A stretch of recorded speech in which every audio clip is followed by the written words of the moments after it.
South India shopping మాల్లో blockbuster Ashadham number 1 kilo sale.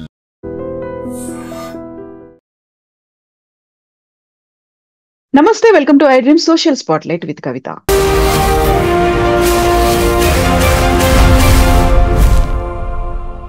నిమిష ప్రియ ఈ మధ్య కాలంలో ఇంతలా ఒక వ్యక్తి గురించి చర్చించుకోవడం మనం చూడలేదు.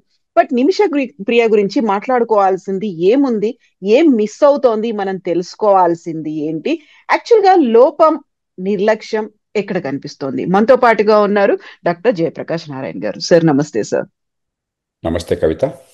సార్, నిమిష ప్రియ యాక్చువల్ గా ఒక పర్సన్, దేశమంతా మాట్లాడుకుంటోంది, ఇరు దేశాల సంబంధాల గురించి మాట్లాడుకుంటున్నాము, డిప్లొమాటిక్ ఇష్యూస్ గురించి మాట్లాడుకుంటున్నాం, ఇస్లామిక్ కంట్రీలో ఉన్నటువంటి చట్టాల గురించి, వీటన్నిటి గురించి మాట్లాడుకుంటున్నాం.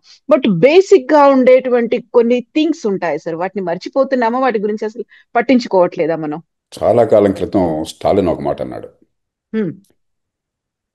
One death is a tragedy, a million deaths statistics అని చెప్పని. మనకేమిటంటే, మీరు ఈ జర్నలిజంలో ఉన్నారు, ఎక్కువ మంది ప్రజలను ఆకట్టుకునేది హృదయాన్ని కదిలించేటువంటి సన్నివేశాలు, సందర్భాలు. అవును సార్. అంతేగాని భారతదేశంలో ఉదాహరణకి ప్రతిరోజు 100 మంది కుక్క కాటుకి బలే చనిపోతున్నారు.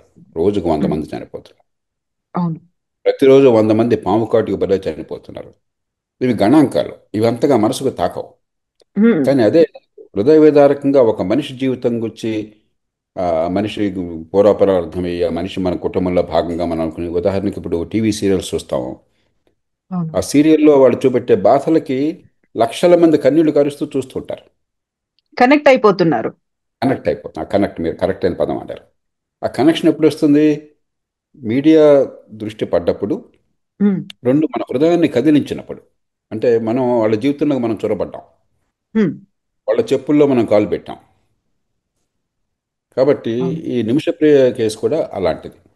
మరి మనం మన పిల్లలు అక్కడుంటే ఏమయ్యేది, మనం ఎక్కడుంటే ఏమయ్యేది? పాపం ఏదో కష్టపడింది, నర్సింగ్ చదువుకున్నది, ఆ దేశంలో పోయి ఒక 10 మందికి సేవలు అందించి బతుకు తెరువు కోసం చెప్పుంటే ఆవిడకి ఇంత జరిగిందే అని చెప్పిన మనకు హృదయాన్ని కలిచివేస్తుంది. మనం చూడాల్సింది ఏంటంటే, ఒక కేసుగా చూడడం ఒకటి, దానికి చేతనైనంత చేయడం, అది మనం చర్చిద్దాం, ఏమైనా సాధ్యం ఏమైనా సాధ్యం కాదన్నది. రెండు, అంతే ముఖ్యం, ఇలాంటిది విస్తృతంగా మన దేశంలో, మన సమాజంలో అందరికీ న్యాయం అందుతోందా? మన దేశంలో అమాయకులు, నిరపరాధుల రక్షణ కల్పిస్తున్నామా? నేరం చేస్తే శిక్ష పడుతోందా?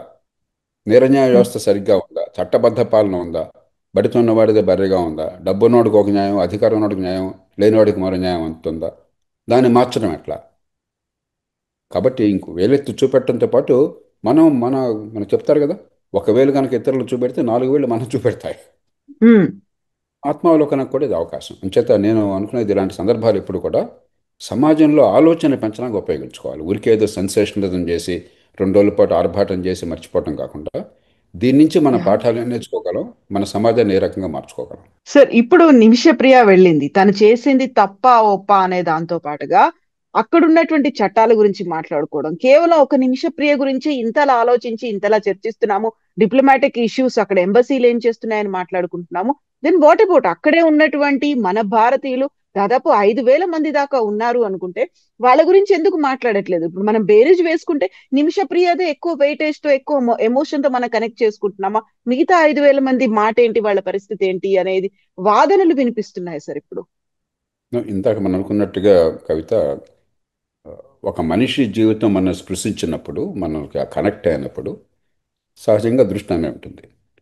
మీరు 5,000 మంది ఎమ్మెల్యేలో మాట్లాడుతున్నారు, బహుశా 10,00,000 మంది మనకి గల్ఫ్ దేశాల్లో ఉన్నారు భారతీయులు. మీకు సౌదీ అరేబియా కానీ, లేకపోతే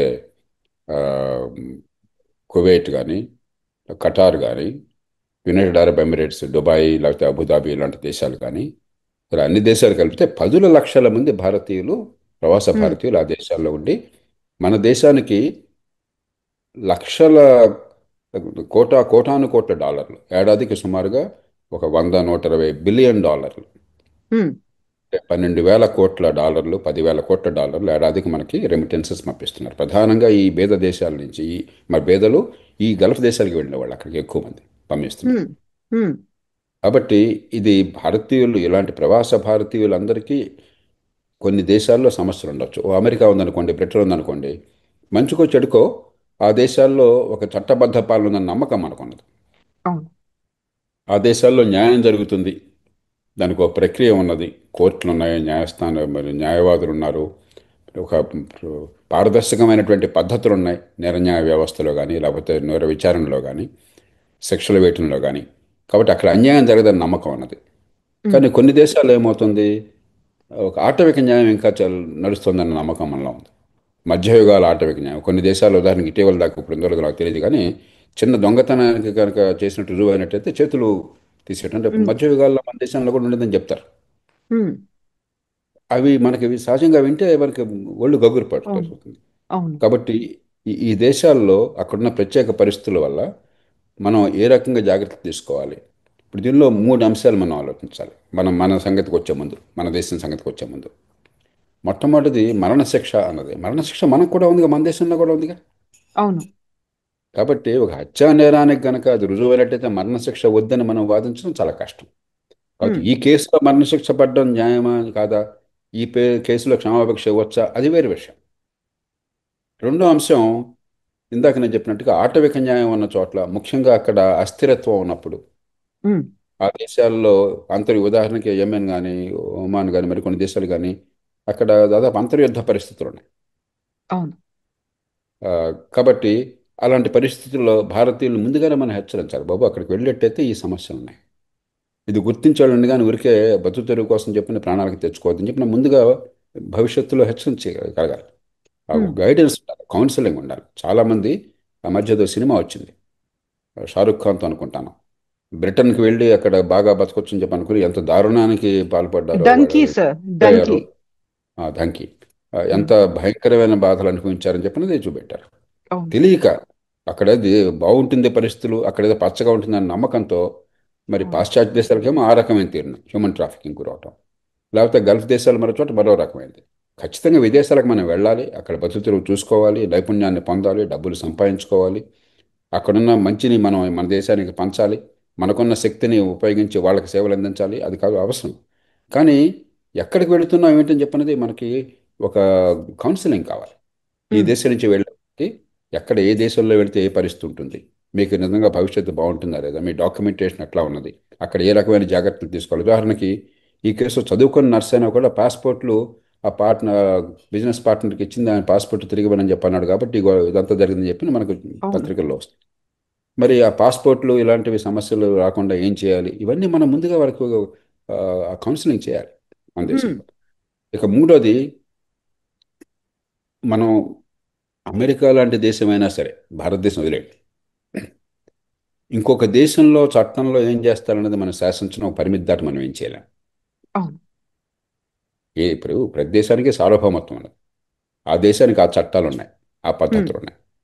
మనకున్నటువంటి దౌత్య బలాన్ని ఉపయోగించి, మంచితనం ఉపయోగించి, వీలున్నంత మేరకు మన పౌరులకు అన్యాయం జరగకుండా మనం కాపాడే ప్రయత్నం చేయటమే తప్ప మనం ఎవరిని శాసించలేం, అది గుర్తించాలి. అంచేత ఈ కేసులో ఉదాహరణకి, మరి వివిధ కోర్టుల్లో, ఆ పై కోర్టులో ట్రయల్ కోర్టే కాకుండా మరి ఆ శిక్ష ఖరారు అయినట్టుగా తెలుస్తున్నది. ఓ మనిషి చచ్చిపోయిన మాట వాస్తవం. ఉమ్, కాకపోతే ఇప్పుడు ఈ నిమిషప్రియ ఏమో పాస్పోర్ట్లు తీసుకోవడం కోసం మత్తుమందు పెడితే పొరపాటున చనిపోయాడు, డోసు ఎక్కువైపోయి, అంతేగాని కావాలని చంపలేదని చెప్పినది ఆమె వాదన. ఉమ్, బలమైన వాదన అని కోర్టు నిర్ణయం చేయాలి, కానీ మనం ఇక్కడ ప్రజా కోర్టులో నిర్ణయం చేయలేం. చివరికి కోర్టులో కనుక సాక్ష్యాలు సరిగ్గా సేకరించి న్యాయమూర్తుల పద్ధతి ప్రకారం వ్యవహరించినట్టయితే, క్షమాభిక్ష పెట్టండి, ఈ కేసులో అనుకోకుండా జరిగింది కాబట్టి మనం ఆ ప్రభుత్వాన్ని కోరగలం, ప్రభుత్వం ఇష్టమైతే స్పందిస్తుంది, లేకపోతే, ఎందుకంటే ఒక కేసులో ఒక రకంగా, ఇంకో కేసులో ఇంకో రకంగా చేయరు వాళ్ళు. అవును. అంతేగాని మనం బలప్రయోగం చేయలేము, మనం ఇష్టం వచ్చినట్టుగా వాళ్ళ మీద దాష్టీకం చేయలేము. మనం సౌమ్యంగా ప్రవర్తించాలి. అంతకు మించి రేపొద్దున ఎలాంటివి ఇతరులకు ఇబ్బందులు కలగకుండా ముందు జాగ్రత్తలు ఎట్లా ఉండాలి.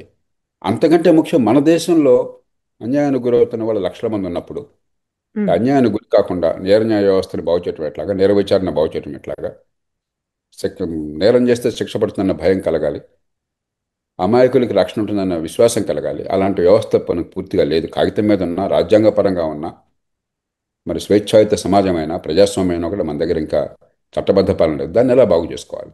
మనం చర్చ కనుక ఆ మార్గాన్ని నడిస్తే కొన్ని మంచి మార్పులకు దోహదం చేస్తుంది. సార్ ఇక్కడే ఒక ఇంట్రెస్టింగ్ గా ఉన్నటువంటి ఒపీనియన్ కూడా వినిపిస్తోంది సార్. మన దగ్గర ఏదైనా మైనర్లని రేప్ చేశారో లేకుంటే చాలా క్రూయల్ గా గ్యాంగ్ రేప్లు అయ్యాయి అనుకున్నప్పుడు వాళ్ళని ఇమ్మీడియట్ గా ఎన్కౌంటర్ చేసేయాలంటున్నాం. అలాంటి 2-3 ఇన్సిడెంట్స్ మనం వెరీ రీసెంట్ గా చూసాం. అలాంటి టైంలోనేమో మనం అప్రిషియేట్ చేస్తున్నాం. నిజంగా న్యాయం జరగాలి అంటే ఇలాంటివి జరగకుండా, ఘోరాలు జరగకుండా ఉండాలంటే ఇమ్మీడియట్ గా శిక్షలు ఉండాలి అంటున్నాం. బట్ ఇదే పరిస్థితి ఇప్పుడు యమన్ లో కూడా కనిపిస్తుంది. వాళ్ళు పెట్టుకున్నట్టుగా వాళ్ళు సరియా ఉన్నట్టుగా కన్నుకి కన్ను ప్రాణానికి ప్రాణం అనే మాట వాళ్ళు పెట్టుకున్నారు. బట్ నిమిష ప్రియ మాత్రం చాలా సేఫ్ గా రావాలి, మన దగ్గరికి రావాలి, అక్కడ మానవతా దృక్పథం అనేది ఉండాలి అనేటువంటి ఈ డ్యూయల్ నేచర్ అనేది కనిపిస్తోంది సార్.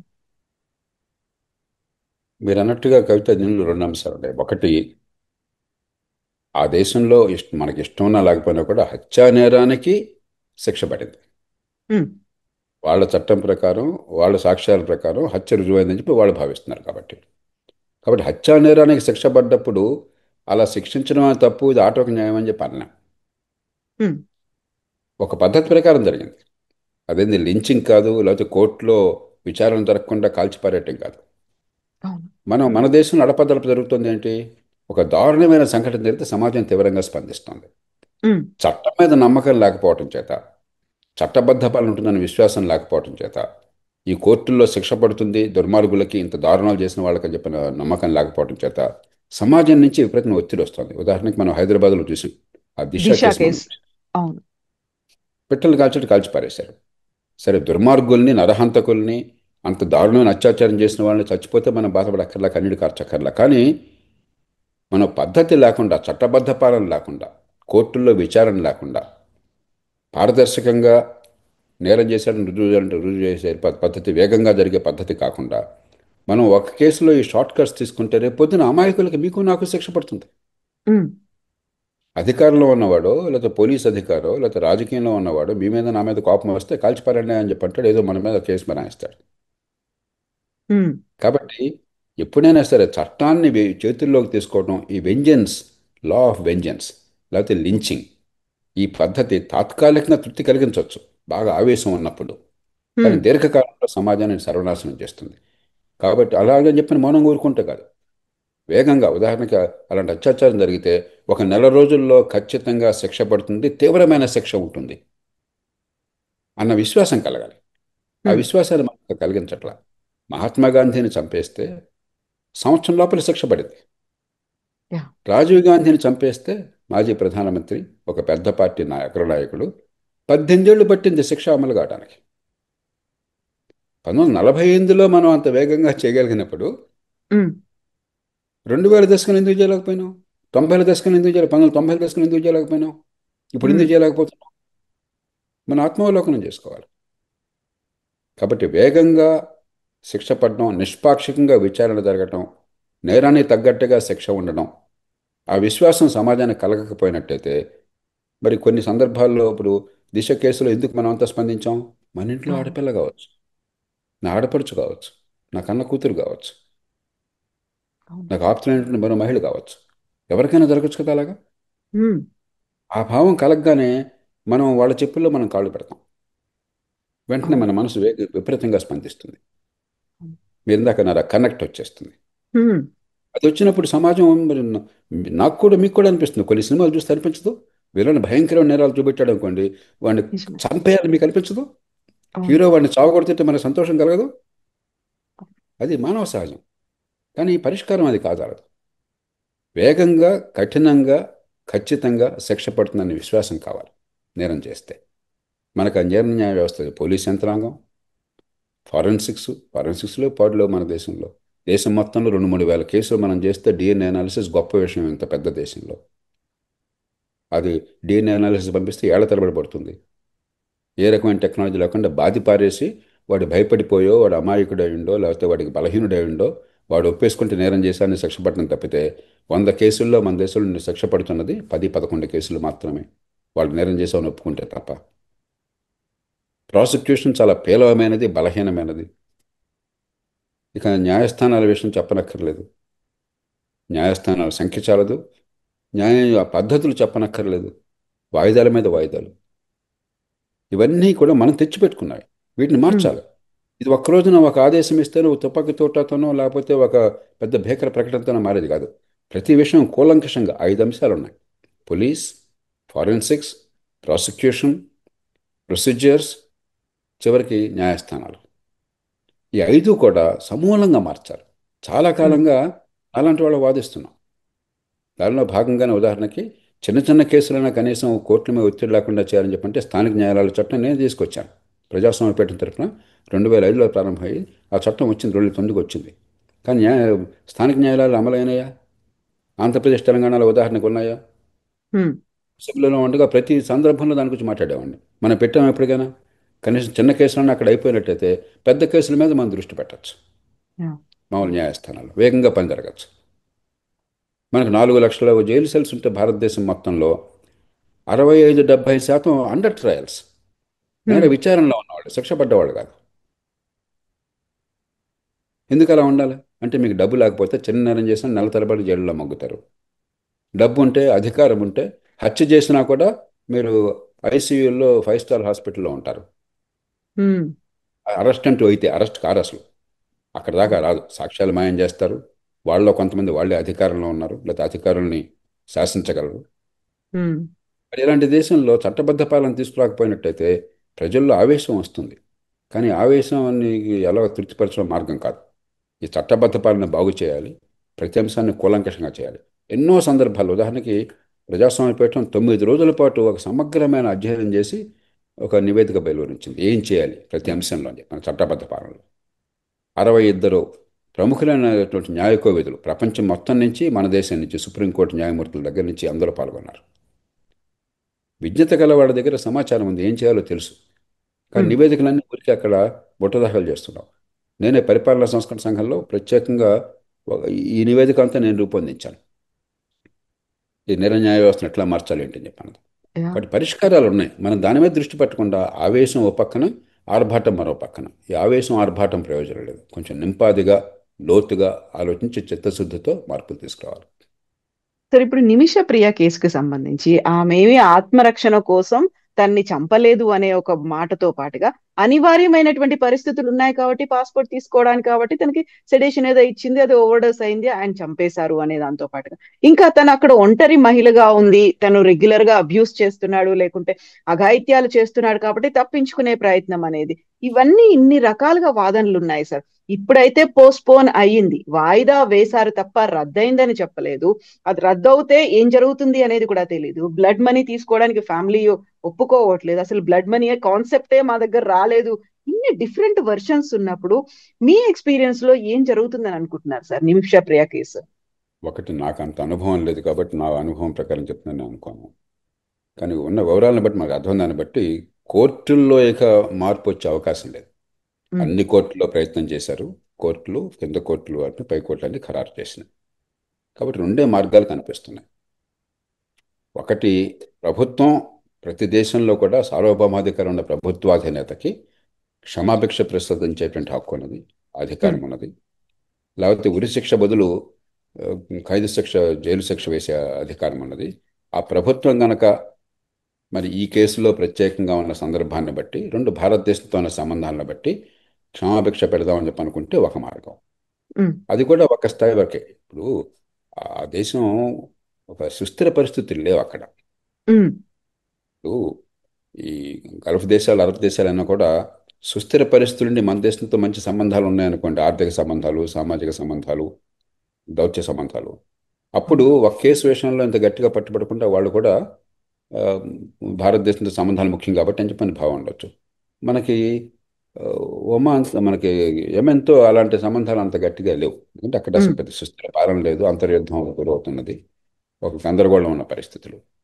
ఇక రెండో మార్గం, ప్రభుత్వం క్రమశిక్షణ పెట్టక కాకుండా అక్కడ ఇస్లామిక్ న్యాయం ప్రకారం ఏ కుటుంబం అయితే ఒక మనిషిని కోల్పోయిందో, నష్టానికి గురైందో, ఆ నష్టాన్ని భర్తీ చేయడం కోసం మీరు పరిహారం ఇచ్చే ఏర్పాటు చేస్తే వాళ్ళు క్షమాభిక్ష పెడతారని చెప్పచ్చు. మరి ఏమవుతుందనేది చూద్దాం. ఇప్పుడు ఉమ్, దీనిలో ప్రభుత్వం పాత్ర, గట్టిగా పనిచేసింది. అటార్నీ జనరల్ మనకు సుప్రీంకోర్టు ముందు చెప్పారట, మేము చేయవలసినంతా చేశాము, అవును. ఇంతకంటే చేయడానికి మన దగ్గర ఏమీ లేదని. అది వాస్తవం. అవును. మనం దండెత్తలేం కదా. ఇప్పుడు యమన్ మీద యుద్ధం ప్రకటిద్దామా మనం? హ్మ్. ఒక కేసులో మన దృష్టిలో మరణశిక్ష పడకూడదు కాబట్టి వాడు మరణశిక్ష వేశారు కాబట్టి యమన్ మీద మీరు యుద్ధం ప్రకటిస్తారా? అలా జరగదు ఇప్పుడు ఈ ప్రపంచంలో. అంచేత హ్మ్. దాన్ని ప్రభుత్వానికి వదిలేయాలి. అక్కడ దౌత్యపరంగా మన విదేశాంగ శాఖ కానీ మన ప్రభుత్వం కానీ చేయవలసిన పని అంతా చేసింది, చేస్తున్నది. ఆ ప్రభుత్వం కూడా ఏ కారణంగా వాళ్ళ పద్ధతుల విధానాలకు అనుకూలంగా లేదు కాబట్టి మేము చేయమనుకున్నట్టయితే ఆ కుటుంబంతో కనుక రాజీ పడగలిగితే జరుగుతుంది. అంతకుమించి ఇంకేం లేదు. అంతకుమించి మనం దాని గురించి ఆలోచించడం కాకుండా ఇక ముందు ఇలా జరగకుండా, హ్మ్. లేకపోతే మన దేశంలో పరిస్థితులు బాగుపడడం కోసం, మన నిర్ణయ వ్యవస్థ బాగుపడడం కోసం, మన చట్టబద్ధ పాలన బాగుపడడం కోసం మన చేతుల్లో పనులు ఉన్నాయి. వేల మంది, లక్షల మంది దేశంలో అన్యాయాలకు గురవుతున్నారు. దానివల్ల ఏమవుతుంది? క్రిమినల్ కేసులు కూడా మన దేశంలో దాదాపు 5 కోట్ల కేసులు ఈవేళ పెండింగ్ ఉన్నాయి. దానిలో 2/3 కేసులు క్రిమినల్ కేసులు. హ్మ్. సివిల్ కేసులు కోర్టులకు వెళ్ళాలి అసలు. క్రిమినల్ కేసులు క్రైమ్ అంటూ జరిగితే కోర్టుకు వస్తుంది కాబట్టి, లేకపోతే పోలీస్ స్టేషన్లో నమోదవుతుంది కాబట్టి ఆ కేసులు కనీసం కనిపిస్తున్నాయి. సివిల్ కేసులు కోర్టులకు వెళ్ళాలి, ఎందుకంటే అన్యాయాన్ని దిగమింగుకుంటున్నారు. కోర్టుకు వెళ్తే న్యాయం జరగదని చెప్పిన భావంతో ప్రపంచమంతా కూడా సివిల్ కేసులు ఎక్కువ ఉంటాయి క్రిమినల్ కేసుల కంటే. మన హ్మ్. దేశంలో సివిల్ కేసులు తక్కువ ఉన్నాయి. ఎందుకని? వివాదాలు లేక కాదు, ఈ వివాదాలు కోర్టుల్లో పరిష్కారం అవుతాయని నమ్మకం లేక. అందుకని మీరు కానీ నాకు కానీ సమస్య వచ్చిందనుకోండి, మా ఫ్రెండ్స్ దగ్గరికి వెళితే ఏమంటే వాడు 10 లక్షలు తీసుకుని కొట్టేశాడు, డబ్బులు తిరిగి హ్మ్. ఇవ్వట్లేదు, కొట్టాడు అని చెప్పంటే, కోర్టుకి వెళ్ళినా చెప్పంటే మనం ఏం చెప్తాం? ఏదో రాజీ చేసుకోండి, 10 కాకపోతే 5 ఇవ్వండి, 5 అయితే ఒకటి లేకపోతే వదిలేసి వదులుకోండి. కోర్టుకు హ్మ్. పోతే ఏళ్ల తరబడి మళ్ళీ కోర్టుల ఫీజులు, లాయర్ల ఫీజులతో పని జరిగేది కాదు, అవును. మీ జీవితకాలంలో తీర్పు కూడా రాదు, వదిలేయండి అని చెప్పి పెడతాం. హ్మ్. ఆ పరిస్థితి వచ్చింది. కాబట్టి సమాజం అల్లకల్లరవుతుంది. ఇప్పటిదాకా మన దేశాన్ని మనం కాపాడుకోగలిగింది ప్రభుత్వాల వల్ల, చట్టాల వల్ల కాదు, సామాజిక కట్టుబాట్ల వల్ల. ఆ! నేను తప్పు చేస్తే మా కుటుంబానికి తెలుస్తుందేమో, 10 మందికి తెలుస్తుందేమో, బంధువులకు తెలుస్తుందేమో, సమాజం నన్ను మరి తక్కువగా అంచనా వేస్తుందేమో, నా పరువు పోతుందేమో. ఆ కారణంగా మన దేశంలో ఇప్పటిదాకా ఇంకా శాంతి భద్రత కొంతమేరకు కొన్ని పద్ధతులు ఉన్నాయి. కానీ కాలక్రమేణా నగరీకరణ జరిగినప్పటి సమాజంలో అవి సామాజిక కట్టుబాట్ల ప్రభావం తగ్గిపోతుంది. హ్మ్. ఒక గ్రామంలో ఒక మనిషి అందరికీ తెలుసు కాబట్టి వాడు తప్పు చేస్తే 10 మంది ఏమంటారని బెరుకుంటుంది. ఓ నగరంలో పక్కింటి వాడు ఎవడో మీకు తెలియదు. అవును.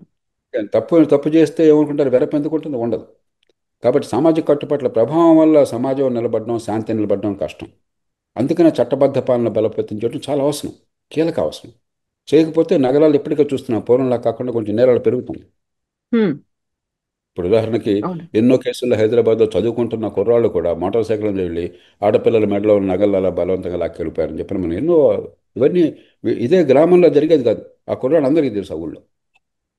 మరి మనకు నేర అవును. పరిశోధనని, మరి కోర్టుల్ని, ప్రాసిక్యూషన్ని, ఫారెన్సిక్స్ని బలోపేతం చేయకపోయినట్టయితే, చట్టబద్ధ పాలన బలోపేతం చేయకపోతే ఉన్న కొద్దికి నగరాల అరాచకత్వం వస్తుంది. మనం కూడా ఎమ్మెల్యే కావాలన్నా? హ్మ్. కొన్ని దేశాల్లో అక్కడికి వెళ్తే అసలు అక్కడ చట్టం ఉందన్న భావం కలగదు. చాలా కాలం క్రితం నా మిత్రులు కొంతమంది డాక్టర్లు నైజీరియాలో ఉన్నవాళ్ళు చెప్పారు. వాడు యూనిఫామ్లో ఉన్నటువంటి సోల్జర్ వచ్చి తుపాకీ పట్టుకుని అక్కడ కారులో మీరు వెళ్తుంటే డబ్బులు ఇస్తావో చంపేయమంటావో అంటాడట. ఆ రోజుల్లో హ్మ్. డబ్బులు ఇవ్వాల్సిందే బతకాలని చెప్పంటే. మన దేశంలో ఇంకా పరిస్థితులు లేవు. కానీ కాలక్రమేణా మనం నిర్లక్ష్యం చేస్తే, మనం గనక ఈ చట్టబద్ధ పాలన వచ్చేందుకు ఏర్పాట్లు చేయకపోతే, దాన్ని బలోపేతం చేయకపోతే, నిజాయితీగా నిష్పాక్షంగా విచారణ జరిగి నిజంగా నేరం చేసిన వాళ్ళకి శిక్ష పడుతుంది, అమాయకుల రక్షణ ఉంటుందని విశ్వాసం కలిగించకపోతే మనం కూడా ఆ ప్రమాదంలో కలగబోతున్నాం. దాని నుంచి కాపాడుకోవాలి దేశాన్ని. Yes sir. Thank you so much sir. బోల్డన్ని విషయాలు చెప్పినందుకు. Thank you sir. Thank you. నిజంగా ప్రస్తుతం ఉన్నటువంటి సమాజం దేనికి ప్రయారిటీ ఇస్తుంది? ఆర్థిక సంబంధాల చుట్టూ మాత్రమే తిరుగుతోంది. మళ్ళీ ఎన్నికలంగానే చాలా విరక్తి కలుగుతున్నాం. మంచి అనిపిస్తుంది కదా, లేడీస్ కూడా ఛాలెంజింగ్ జాబ్స్ చేసినప్పుడు చాలా బాగుంటది. ట్రాఫిక్ అసిస్టెంట్స్ గా నియమించిన ట్రాన్స్జెండర్స్ అందరితో సాల్యూట్ చేయించుకుంటున్నారు. ఫుడ్ డెలివరీ ఇవ్వటానికి వెళ్ళినటువంటి డెలివరీ బాయ్ అనిల్ పై కళ్ళ ముందు